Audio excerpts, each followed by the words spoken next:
Welcome to the Feels Like Play podcast, a podcast where I try to bring value to the creative individual. In this episode, I talked with a good friend, Moh Dalloul, a music producer based in the San Francisco area. Creative individual. I'd worked with Moh on one specific occasion.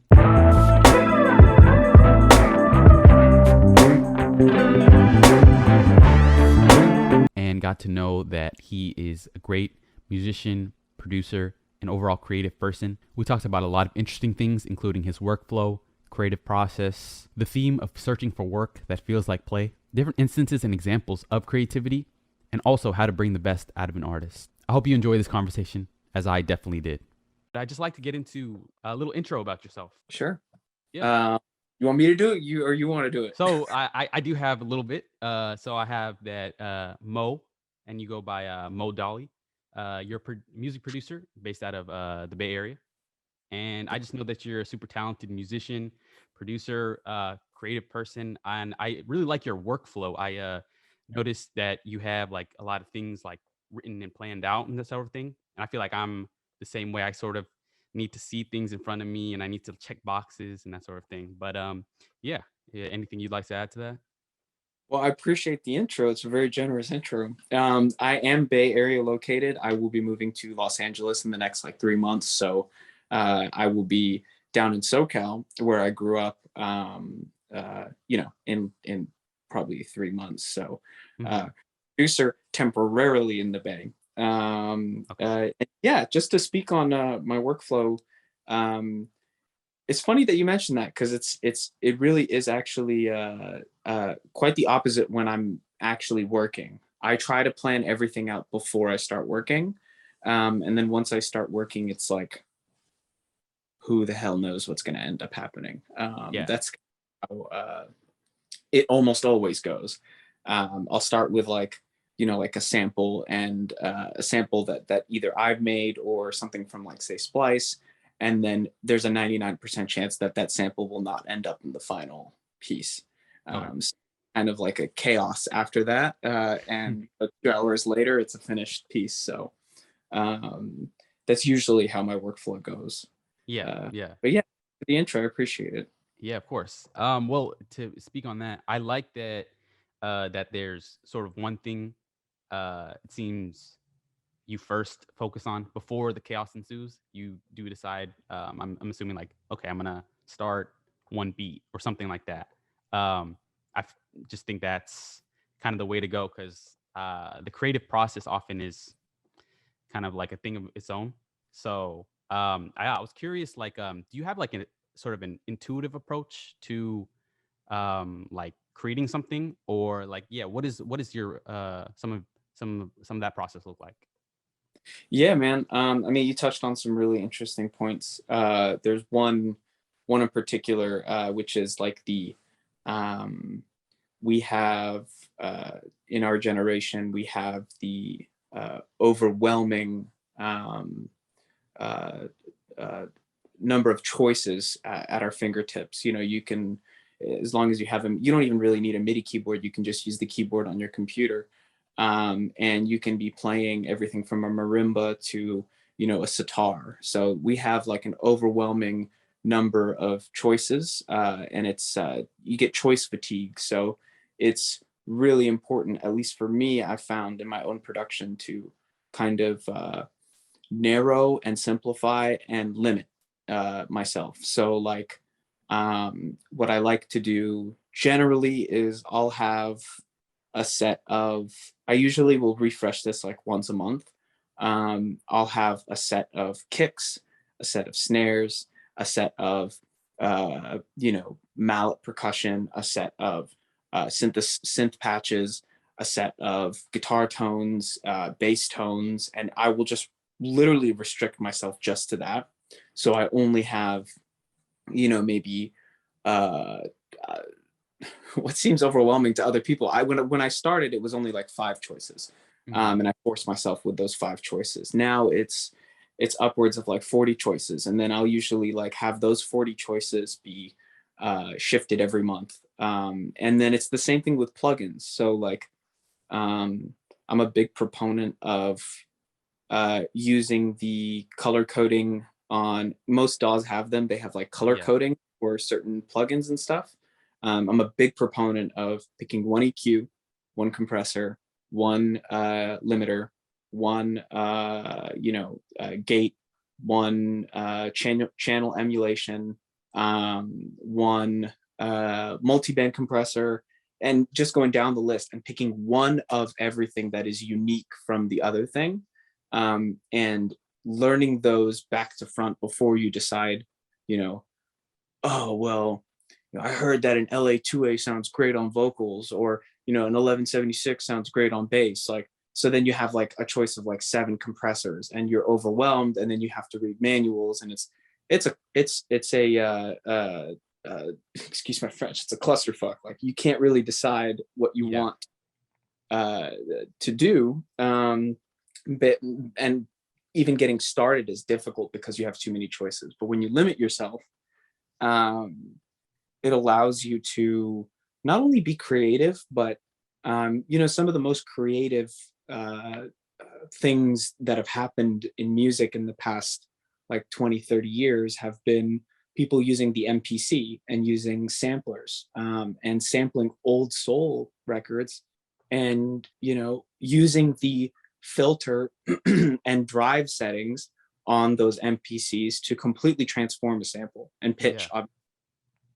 And so those were limitations. Now we have so many different things that it's kind of hard to get started. So to answer the second part of your question, which is like, going in with like an intent, or some sort of like pre-planned idea, for me, usually I usually go in with the thought of, uh, I want to either start out with a foundation, which is usually like drums, or it can be like a vocal sample, and then I build from that. And again, using those same samples, those same principles of like limitations. Um, and that we just have so many tools at our fingertips that it's it's easy to get lost. There's a Picasso quote that goes something like, uh, inspiration won't happen I'm paraphrasing. Inspiration won't happen spontaneously. Like, you have to work to find inspiration. Like, Yeah. you'll find inspiration after you start, basically. Yeah. Yeah. I really, I think I saw this as a YouTube thumbnail, but it was like someone speaking on the idea of mood follows action. And I think that gets at that. Yeah. Often when you're starting something, you often do feel uninspired, or you just don't feel like, overwhelmed even. Like, you'll get in a point in a project, you're like, what am I doing? Like, I've spent 40 minutes on this one thing, and it's like, have I progressed? Have I, gotten to where I want to be? But that's really interesting. Yeah. That's when So you mentioned, go ahead. that's when you step away. You know, Yeah. whenever you feel like you're like stuck, what's worked for me is, there's 2 approaches. One is either I bounce the project at where I'm at. I put on my headphones. I go outside for a little bit. I take a walk. I listen to it. Um, the even better approach is to just ignore it and walk away for like 30 minutes and then come back.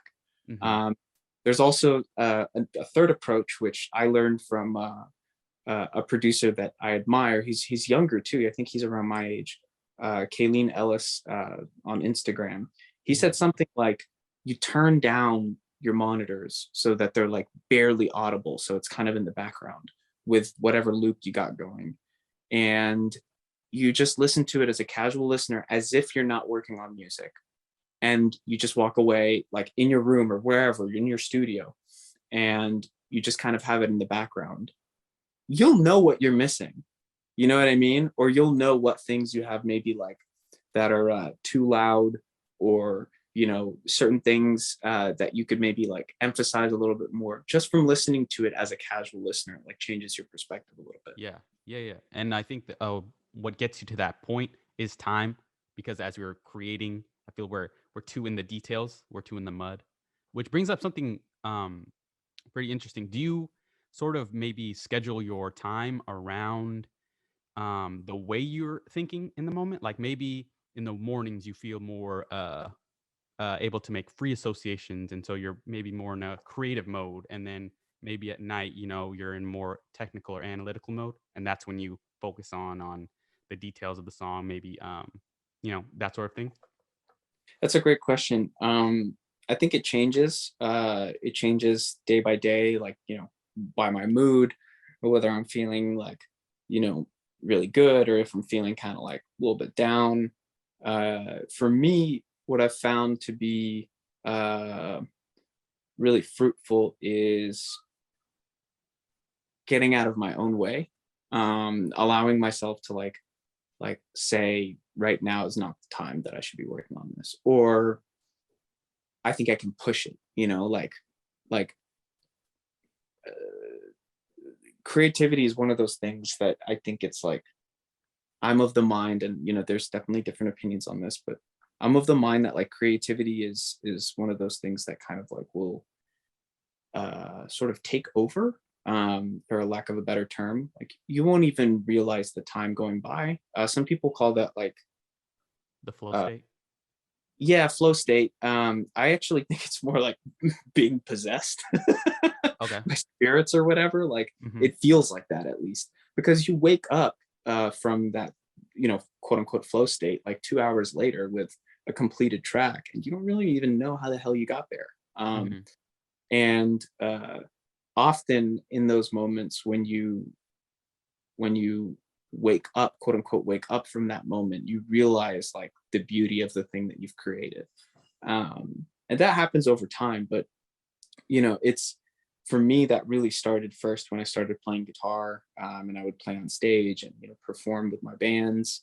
Hmm. um, and when you're ripping a solo, it's like you get lost, like you don't realize time flowing by. And you can kind of see it in performers live. When you watch performers live, um, you'll see they're like, it almost looks like they've left Earth, Hmm. especially jazz musicians. You and watch any of the Herbie Hancock stuff from like the 70s on YouTube, and you'll see like he just like will leave. He doesn't seem like he's consciously there with the musicians that he's with, of course, and he's communicating with them and stuff, but he's in his own sonic realm. And Yeah. I think it's the same thing with production these days. Like, um, I would say to any like new producer, like definitely limit yourself. Like give yourself only a few set of options. Black Friday and those kinds of things are great. You can buy a lot of plugins and you can buy a lot of crap, Yeah. and overwhelm yourself, and then you're stuck. Yeah. Yeah. Yeah. Most important thing is just to limit yourself to the things that you want to learn, and stick with them. Create a bunch of crappy music, and then eventually one day all of a sudden it'll snap and you'll realize, wow, this music is actually great. Hmm. um, that's Yeah. kind of roundabout way of answering what you asked. No, I think it's really interesting. There's this person I sort of follow and I'm interested in, and I believe he's a performance psychologist, or he at least operates in that field, whether it's like mentoring people to mentoring top performers and that sort of thing. And he talks about similar to what you talk about. He talks about, I guess, uh, that state of leaving yourself. Some people call it flow.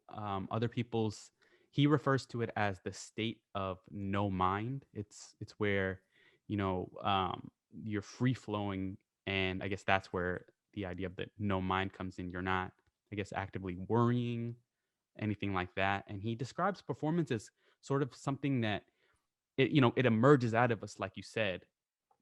I was curious, do you have any like conditions that you have you noticed, like I need to be X, Y, and Z for that sort of flow state or that performance to arise? Maybe it's getting up early and starting, like just the act of starting and getting into it is what maybe makes it merge. Yeah. Do you have any sort of idea on that?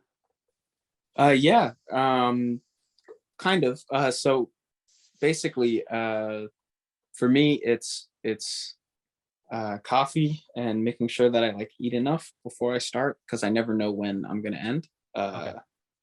So I'll have maybe like let's say for the podcast, like a cup of coffee. It's usually more. Yeah. And then I'll I'll eat something just to keep my stomach settled. And then I'll just get started. And um, my setup is, I have my two main monitors, and then I have a separate mono monitor that I use. And then I have headphones. I have multiple different headphone sets that are all plugged in, and that I will occasionally just dial in and listen to. And once I get started, it's like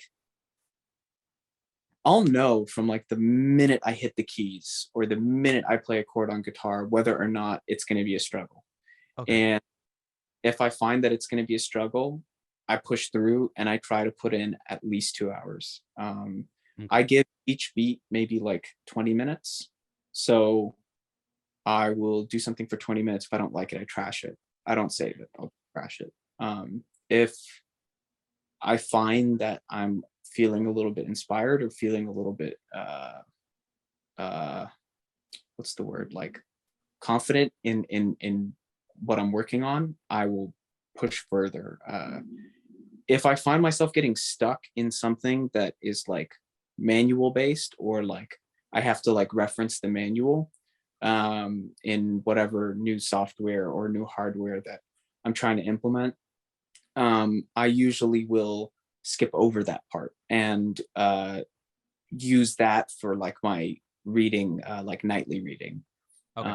So I'm pretty geeky when it comes to that kind of stuff. Like I will read about like, you know, um uh, like yesterday, for example, I was reading about different impedance for microphones and how you can, kind of adjust your preamp so that you can get a certain tonality out of your microphone by adjusting the impedance. Hmm.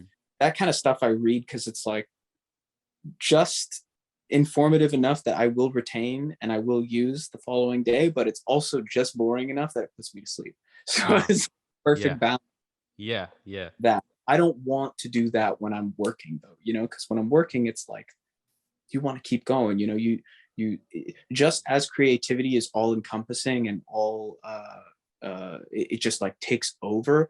It also is fleeting. It Hmm. will leave you. Like it will just you know Yeah. uh probably why I have some issues with responding to people through text message because um I leave my phone aside because that's the thing that can really kill creativity if you're constantly being distracted by, you know, a new DM on Instagram or a new like on Hinge or a Yeah.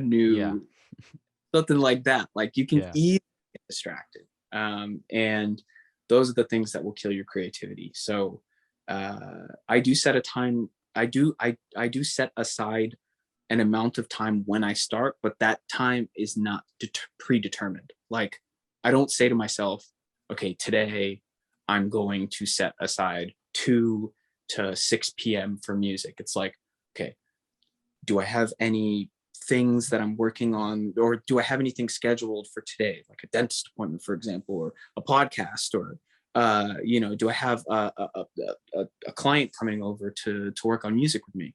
Um, uh, if not, then I will set aside a certain amount of time. I'll be like, okay, for the next 4 hours, I will be working on music, which will most likely result in 3 started beats. Sometimes I'm lucky. It's like the Google thing. It's like I'm feeling lucky. You get that first hit and then you go Hmm. immediately to the web page. Sometimes that's the case. Other times I will have 3 beats that I will go through, and then it's the fourth one that's really the winner. Okay. Uh, so Yeah. I uh, like. I like. Sorry. I like that you set that 20-minute kind of parameter. Um, I do find that if I've been working on something for a while and like I'm struggling for it to get good, and it's probably like already 10 minutes, I know that I'm probably just like trying to make a piece of garbage better rather than maybe something great. I bring that to life and that sort of thing. So I think that's something key that I try to incorporate a little. Um, I can give you some tips on that though. yeah, sure. Yeah. So for example, if I find myself after 10 minutes, I'm like, damn, this shit sucks. What I'll do is, or it's not hitting, or it's And really it comes down to, do I feel this thing has potential? If the answer is yes, but it's not hitting in the moment, what I'll do is one of a couple things. One is in Ableton, and I know in every other DAW this is possible, you can do resampling, which basically means you would run all of the things that you have going in your DAW through your master chain and back into a separate audio track that you have record enabled. I will run some crazy shit, maybe like a tape emulation to make it sound like it's from like the 1920s. And then I will re-record that. Then what I'll do is, I'm giving the sauce to you and any of podcast listeners. Yes, free I'll sauce. take that, and then I'll in Ableton it's called shoot, what's it called? Repitch. So basically, it's when you slow down the tempo, the actual pitch of the song will slow down. When you, just like any like a tape machine or whatever. And I will adjust the tempo, and I will adjust the pitch, and I will reverse the sample, or I will chop it up and put it in an MPC kind of format, and then, you know, kind of play it out, find where the chords are, find where the transients are, and play it out. So basically I just resampled my own song, right? Yeah. That's one way of approaching, you know, not trashing an idea, but kind of making new life out of it. I read something interesting on some forum the other day of using like granular delay, which is just, it's basically just regular delay, but delay that's in like little granules. Usually granular delay plugins will have like a reverse function, and you can put that on the master chain and then resample that. And then so what you end up getting is you get these little granular bits where a couple are reversed and a couple are forward, and you end up with something totally new. And then you can use that as inspiration for something else. Another approach is if it's just a chord progression, or if it's just a melody, throw it in a vocoder. Okay. Throw it in a vocoder. Like throw it in every DAW has a plugin that's called a vocoder. Throw it in a vocoder. Put pitch tracking on, and listen back to it. And if it reminds you of Kanye West, you're probably going in the right direction. Yeah. Yeah. I like that. Reshaping that idea into something else. So I did have a question on that. So that's only for the melody, of course, right? You wouldn't be resampling the drums, right? You totally could resample the drums. I mean, if you was it you that I showed you how you can like immediately turn a tom into a synth? A tom into a synth. I No. can. Yeah, if you like. I mean, I don't know if that's gonna take a while, but yeah. It'll take 2 seconds. Yeah. I mean, what you can do is, you know, drums are just inharmonic instruments. You know, they're just, it's just pitch. So if you were to take, for example, here, let me know if you can hear this.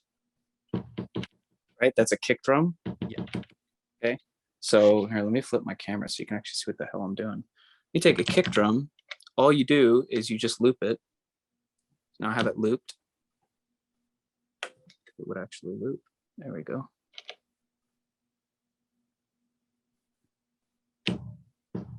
Right. And then what I'll do is I'll decrease the loop time. Okay, so now I have literally a tone from a kick drum. I'll use a filter,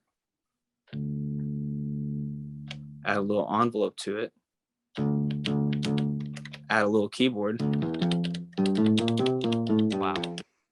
So I just turned a kick drum into a whatchamacallit, into a synth. So I mean, you can't resample drums. There's nothing special about drums that make them any different from any other instrument. It's just about how you think about sound, right?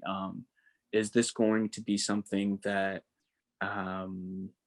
you know, that you can like 808s, for example.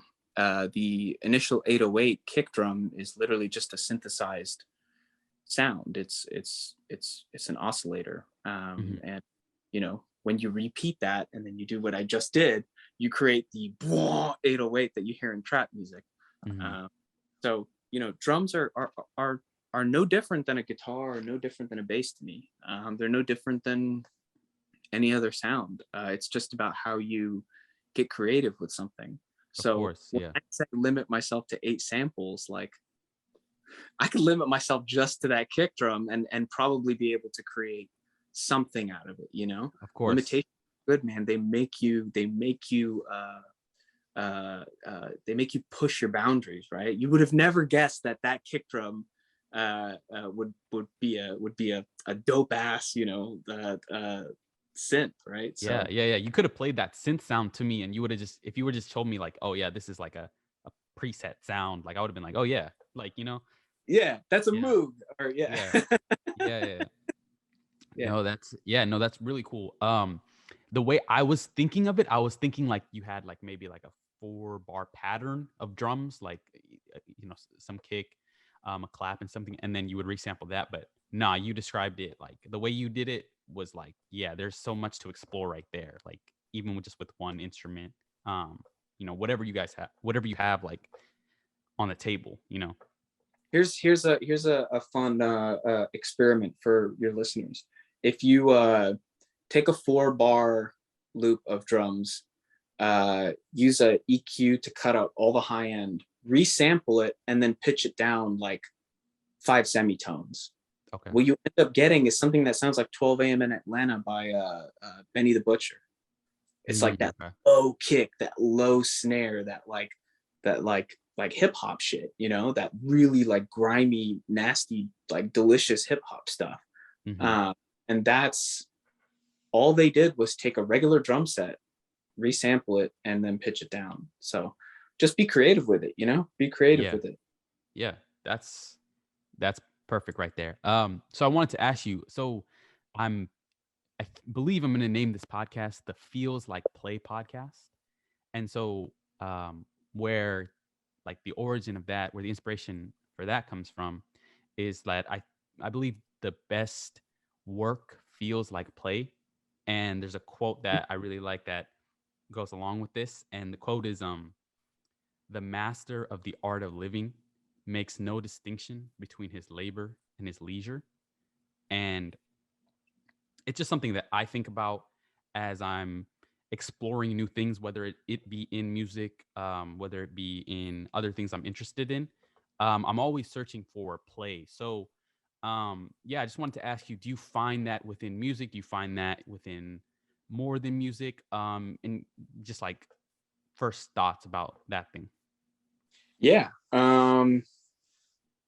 Well, that actually goes to oh boy, you're gonna test my philosophy knowledge on this. I think it was Heidegger that said that there's like multiple levels of man, where it's like you have the serious man, who's like the man who's like, you know, believes in laws, believes in religion, believes in strict guidelines, things that are set. There is no gray area. It's black and white. And then you have one level above that, which is the lion. You can think of the lion as like almost like a Bezos figure, somebody who can capitalize and understands that, you know, the world is their playground. They can actually go out and utilize their skills to basically accumulate capital.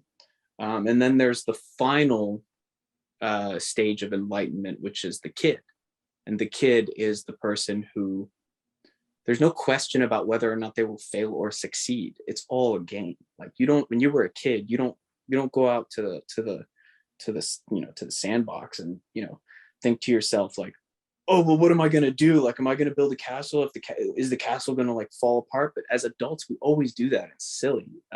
You can find examples of what I believe are kids in real life, and as in like they've reached like this level of nirvana in terms of self actualization. Like, for example, somebody that I really look up to in terms of their awareness of themselves and how they approach music in general. Somebody like a Jacob Collier. The dude uses microtonality and crazy weird stuff to achieve his goal. He doesn't think to himself, ooh, how are people going to, react to this thing? He wants to do it for himself because he's a kid, Hmm. You find that in a lot of people in Hollywood that are known for their creativity as well. And in music, especially too, you'll see even unknown people. You'll see. Uh, I saw this thing the other day of this dude who put a marble on his electric guitar, and just like held his guitar like this and moved it this way and then moved it this way, and it was like Oh wow. sample that, and like that shit's awesome. Like that's the kind of Yeah. stuff, approaching things like a kid. Whether or not you succeed or fail, it's a worthwhile trial, right? Yeah. Yeah. Yeah. No, I really like that. I think honestly, like the idea of an adult to me, I still feel like a lot of I feel like you truly never grow up. You maybe just lose that childlike essence, that innocence. And not like you can lose it forever, but like people, I guess, yeah, uh, form their ideas of adulthood and responsibility, and they sort of lose touch with that. I really like what you said about that example with the guy putting the marble in, because that even seems like something like a kid would do, who would just like playing around in his room, just like randomly, like what is this gonna do? It's like that Mhm. sort of no expectation, but like he finds something, then he creates with it. Or the Yeah. discovery of church bells with a guitar. I'll show you this too. I'll show your listeners this too. You can Okay. do this with the guitar. You just take a pick, you put it on the 12th fret, underneath the D string, and then above the G string, and then you flip it like that. Okay. And Okay. then now Wow. the church bell. Yeah. I found that out when I was a kid. Like you wouldn't find that shit out unless you like, you know? Oh, okay. Yeah. So was that a Moh Dalloul discovery? Like that wasn't you didn't like happen upon a YouTube video. You just were playing around with the guitar. Yeah. Yeah. Yeah, Oh, yeah, that's man. sick. That's Yeah. sick. Yeah, yeah, yeah. That's a perfect example. And yeah, I just really like that idea, the doing what feels like play. And that's actually, yeah, big inspiration why I want to start this, because I feel like I've always enjoyed talking to people, especially about things I'm interested in. Like, and um it's kind of tough because like part of wanting things like a podcast, for example, to sort of do well is like focusing on a niche. But it's like I want to talk about so much, but so yeah, that's just been a thing. And actually going back to the creativity creates um or constraints create some creativity. I think I was for a year sort of like paralyzed and not seeking out people to talk to and that sort of thing. Mhm. And it's maybe because I wanted to talk about so much, when it's like maybe we can focus in on one or two things and then just see where it goes, and yeah, just play even in this format. Yeah. No, I Yeah, think it's a good thing for you to be doing a podcast. It gives you the opportunity to uh, uh, let people kind of like give their story, but also like to challenge their beliefs and your own beliefs. That's of the beauty of course. the whole podcast game. Yeah, yeah, yeah. Well, so leading into oh, something I was really curious about. I don't know if you've done too much of working with artists, but I was curious, as a producer or just maybe as a friend in whatever scenario, how do you bring the best out of an artist or just someone? Like, Dude, yeah. that's a good question. Yeah, I mean, I have worked with a bunch of people, and some have come from previously working with labels as artists, and they've had their own commercial success. Others have uh, are on the up and up, and they're just massively talented. But life happens, and well, our generation is screwed financially for the most part, so we don't really have the same creative leeway that that I feel like we should. I mean, Mhm. but just to speak on how do I approach it? How do I get the best out of an artist? How do I prepare for a certain type of artist? So uh, in the scenario, say for example, I have somebody who I know is a very powerful like vocalist, somebody who is a soul singer. Mhm. Uh, it goes from the macro to the granular. So like my first approach would be I want to make sure that my studio, my room, where the creativity and the juices are flowing feels intimate, because this person may want to just jump in and immediately go for it. So what I'll have is already prepared, have all the microphones set up. The pop filters are all at the exact distance that I know how powerful their voice is. You know, if you put the pop filter too close to certain mics, or in some cases, I haven't used pop filters if their voice is uh, not too sibilant or poppy. Mhm. Well, it doesn't really protect against sibilance, but for pops, um, I, I I will adjust based off of what I already know about the artist. All of that stuff will be prepared, ready to go. I'll already have a certain set of tracks that I'll be ready to show. And those tracks, I have no intention of showing them in order. It's all dependent on reading the person. So I'll show the first track, Mhm. dependent on how they react. I'll know which of 3 tracks I'm going to show them next. Okay. If they are like, I love the drums in this, but I don't like anything else, well, good thing, because I queued up another one that has very similar drums, but a totally different vibe. Or if Mhm. they're like, I love the melody, drums might be a little bit too much, I'll have those things set up. So it's all conducive to their how they feel when they come, how they uh, how they approach the session, um, and how I approach the session, which is always for artists that are pros, like people who really like already know what they want.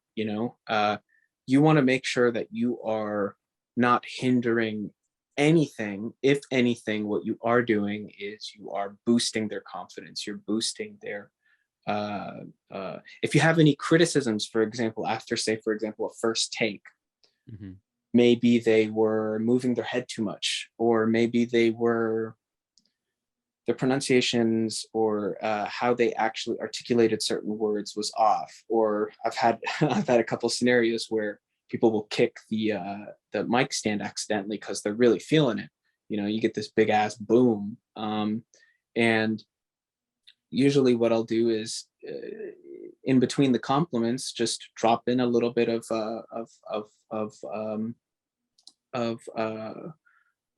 feedback, and basically saying like, you know, that vocal take was incredible, and I really love your enthusiasm. Just be careful not to kick the mic, because like, we got a little bit of a boom going, and if you Yeah. say it, that's like genuine, which is it is kind of funny. Like, it's funny when something like that happens. you know they'll laugh with it. There are some producers who, especially when they're up and coming, they will see it as like, how did you not know that you can't kick them? It's like, chill out, Yeah. like this is an artist. They're trying to be vulnerable with you. They're trying to be in the moment, and you want to make sure that they feel comfortable. They feel like they can trust you, because, well, one, in my case, they can trust me. And then two, just generally, uh, being an artist is one of the most vulnerable experiences you can possibly be. Often you're sharing experiences of your real life, or things that are so close to you that, um, the last thing you want is some person telling you, that this didn't hit, or you could do better, or one thing I learned from a very famous producer, Bob Powers. He did Brown Sugar by D'Angelo and a whole host of other albums. I believe he worked with Tribe Called Quest too. Mhm. Um, he said something like, artists, you'll know a great artist when they are when they hate themselves, when they're Okay. the self-critical. Uh, and so if you know that and you are approaching being a producer and you're working with new artists, you know, don't forget that any criticism that you give to them, they've already heard it from themselves, from their own internal dialogue about a billion times. Mm-hmm. So, the way you lay it on, make sure that it's in a way that is uh, compassionate and is considerate and is also real, you know? Mm-hmm. So that's how I prepare. Usually it's a little bit of emotional preparation. It's a little bit or it's a lot of gear preparation, and it's most and above all, understanding the artist themselves as much as you possibly can beforehand, so that you don't actually step onto sensitive topics, or you don't actually accidentally step on their toes because oh, and one other thing, this is a big one. um, always record. Okay. we have we have terabytes of external hard drives, like that, you know, it costs $100 for 2 terabytes of an SSD hard drive. Mm-hmm. There's absolutely no reason in the world you should not be recording from the moment that, well, granted, you should have some disclosure, like, you know, don't walk in and I have, Yeah. you know, right? Yeah. But if they know that you're always recording from the time that they're doing their mic check, sometimes, and I will not say, I won't even say sometimes, I'm going to go, this is my hot take for the day. Almost always, 99% of the time, the first take is the best take. Mm-hmm. Or it has the most vulnerability parts of it, and that you can cut from that, you know, if there are mistakes otherwise, forgetting lyrics or whatever, you know, you take those bits, because that first take, their voice is the freshest, their vulnerability is the freshest, they are in it, you know, they've probably been thinking about it from the moment right before they step in the studio, and then right when they get in, you press record right when they hit that mic, check check check check, and then they go into the vocal. I guarantee you that vocal most of the time is going to be dank, and Yeah. you want to make sure that you have that shit recorded. Yeah. So you know, those are the little things that will keep clients coming back. Yeah. No, And that's yeah. Yeah. Yeah. Yeah. Oh, you mentioned that you were moving down to LA, back hometown. And what influenced that decision? Is it to work with more people? Because I'm sure there's people in SF as well, but I know LA is probably a hub for that sort of. yeah, it's a different beast. Yeah, it's a different beast, man. The Bay is excellent for you have a couple avenues for music in the Bay that I've experienced. Again, everything that I've said so far, again, is my personal experience. None of it is, nobody should take it as Fact or me. gospel. Huh? Just take it as the word, the Yeah, the it's not. absolute truth. Yeah. Yeah, I'm no Jesus. Muhammad. but but um uh with San Francisco and the Bay Area more generally, what you get is uh a whole host of unbelievably talented musicians, but the actual music scene itself is very small, and it's contained. And Mhm. it's contained usually to you have the live performance set of people who are just, phew, they're unbelievably amazing musicians. A lot of them will come from primarily the Oakland area. A lot of them come out of the church, and they're just unbelievable musicians, like the best, like the highest caliber. And that's for live music. And you will find, you know, uh, especially pre-COVID, you would be able to go to different places, Tupelo, Madrone Art Bar. I mean, there's a whole host. And you would see funk bands, you would see, you know, the old character of the Bay being carried on by people like my age. And then you have the whole other host of people who are studio musicians, and they have built their own studios, kind of similar to mine. You'll have people that range all the way from the EDM side, which is a very big scene here. Mhm. Uh, you have people that are very deep into modular synthesis, into sound design, into um, uh, the synthesizer side of things, techno, and those deep EDM Mm-hmm. um, uh, genres, and uh, and then you have kind of like the smaller subset, which is probably like producers like myself who kind of incorporate all of that. Like I get asked to play live all the time. I decided that I didn't want to create a band here because I wanted to pursue learning about production as much as I could. Mm-hmm. Um, and It's different in LA. What you get is a lot of people that are in the same sort of mindset and frame that I'm in. And then you also get a lot of uh, artists who are looking for producers with a certain style, a certain flair, Mm-hmm. um, and that's where I want to be. That's where I think that you know I wouldn't consider myself a medium fish just yet, but that's where a medium fish will be able to grow into a big fish. Okay. And Here it really is a whole bunch of small fish, a whole bunch of medium fish, and the big fish are like you can't even touch them. They're like way in the stratosphere. Mm-hmm. Uh, in LA, at least there's a bridge between the medium and the big fish. Okay. Um, so that's how I see it. I mean, I hope that the actual transition will be as fruitful as possible and will allow me to like kind of like grow into the um, producer, artist, and musician that I want to be. But we'll see. It's also where I grew up, so I have a lot of connections there, and like a lot of my friends live Yeah. there.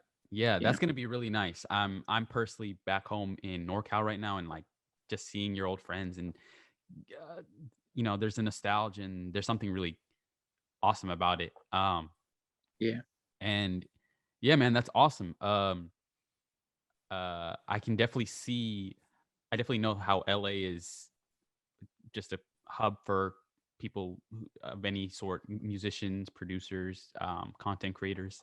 Um, and yeah, even come to my mind recently, just the thought of where do I actually want to live, because the people around you, or at least, yeah, I'd like to work with similar, just creative people and that sort of thing. And thankfully, the internet does allow some of that. Whether to, we're talking right now, you're a couple hours away, and that sort of thing is available. But definitely the thing that you're doing and the experience that ideally you'd want to create. Like ideally, I see it as when a producer, an artist, or any combination, when you guys create something together, it's almost like something greater than what could have, you know, happened with just those individual parts.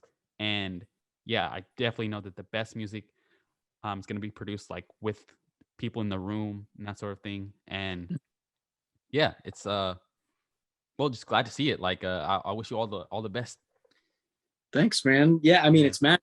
Really, at the end of the day, it's like that same feeling of like when you wake up from the flow state after like 2 or 3 hours. It's that same thing, but when you have that person there with you that was part of that flow state, it's like you'll wake up and you'll be like, "Damn, we have a hit!" Like, Yeah.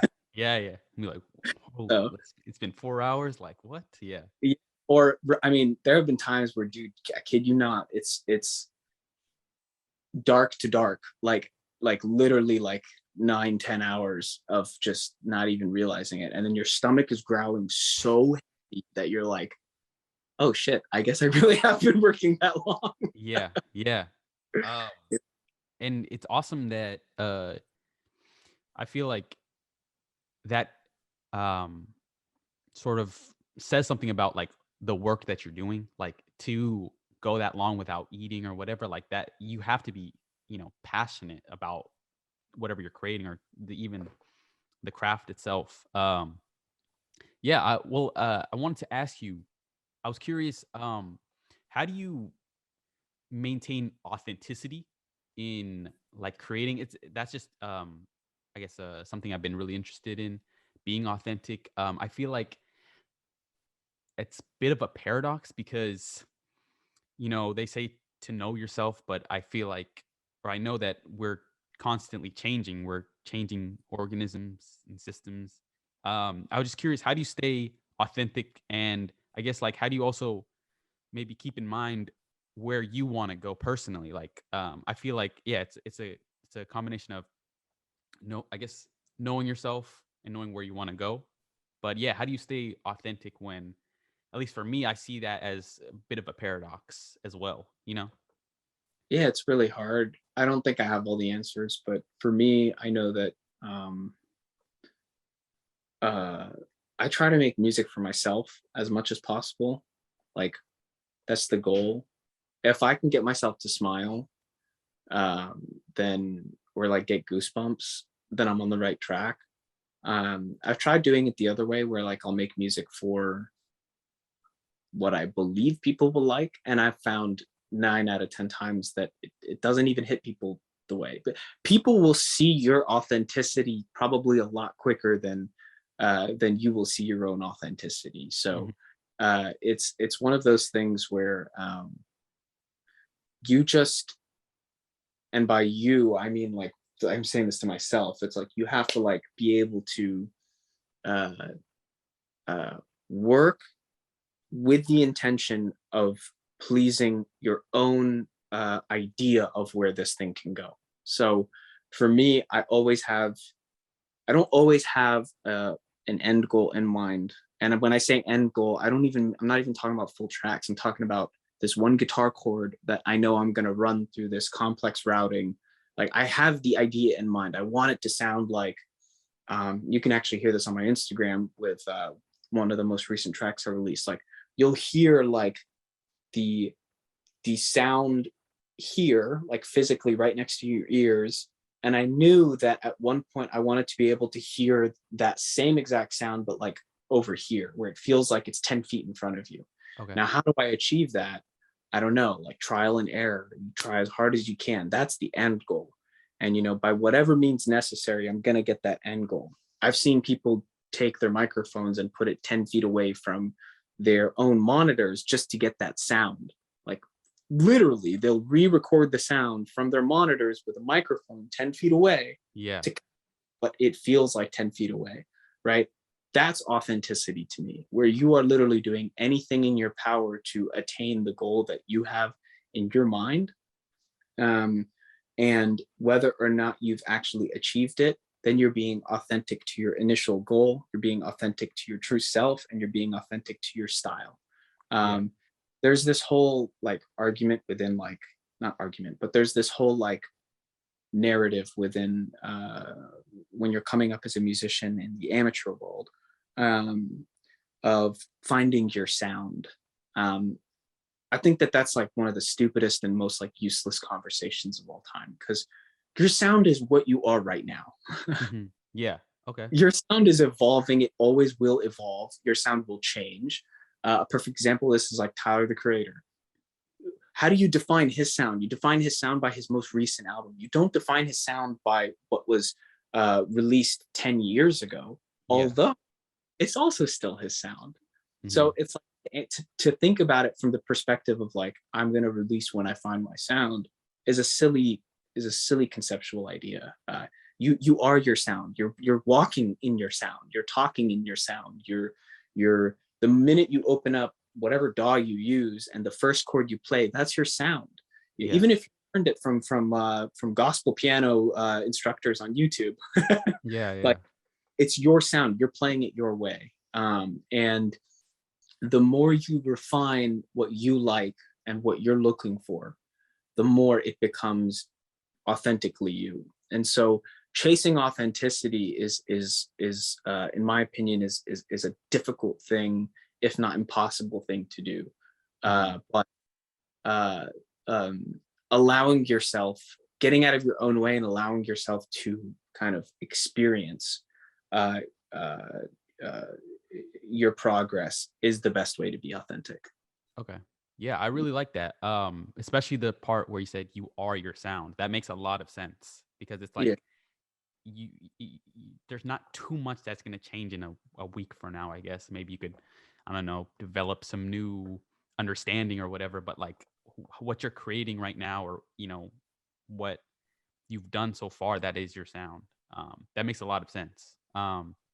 There's no end goal. There's no goal to when you reach your sound. Yeah.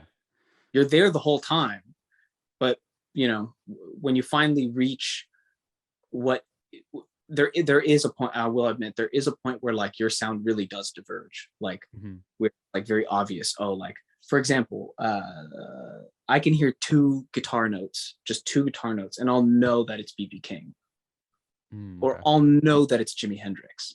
Like literally two guitar notes, like just literally bump bump, and I will know it's them. Is after years and years and years of standing in your own sound and allowing your path to be carved, right? Okay. But you're your sound from day one. Just time to fucking get to that end point. Yeah. I just think that's a great way to put it. I think there is that. I do hear that phrase a lot, like I'm trying to chase this sound, or I don't feel like my sound is right now, which could be that you wanted to work on it and get it better. Maybe you don't think it's that good, but I think that hits it on the nail. I just want to say thank you. I know that conversation ran a little long, so hopefully didn't take too much of your time. I wanted to give you a chance if you want to shout out anything, if you wanted to express any other thoughts, definitely do it right now. I want people to go check out your stuff because, dude, you are just talented. That's all I can say. But I want people to hear it for themselves. So go ahead if you want to plug it. Yeah, I appreciate you, man. You can find me at I actually have this set up because I'm doing something a little later tonight with a friend of mine on TikTok. But you can find my TikTok information and my Instagram information right there. I will be releasing for sure. We'll be releasing some music on Spotify. Awesome. Next couple months, and it's Moh._Dalloul. You can also just type in MOH space DALLOUL. Check it out. Let me know what you think. Follow, like, subscribe, awesome. Whatever it is, man. Hopefully by February 15th, I will have all of the platforms kind of covered: YouTube, TikTok, Twitter, Tumblr, Reddit. Wherever you will be, Moh Dalloul will be there, but I won't be forcing it on anybody. And the date again was February 15th. There will be all the content that's already on Instagram, which I'm most active on. It should be everywhere, except for it's not going to be released as like my music on Spotify, but it will be on all the other platforms as like my beat videos. So Instagram is where I'm most active if you're curious to see the kind of stuff that I'm working on. Awesome. Yeah. Thank you for doing this. Maybe we can do it again sometime. My man, anytime.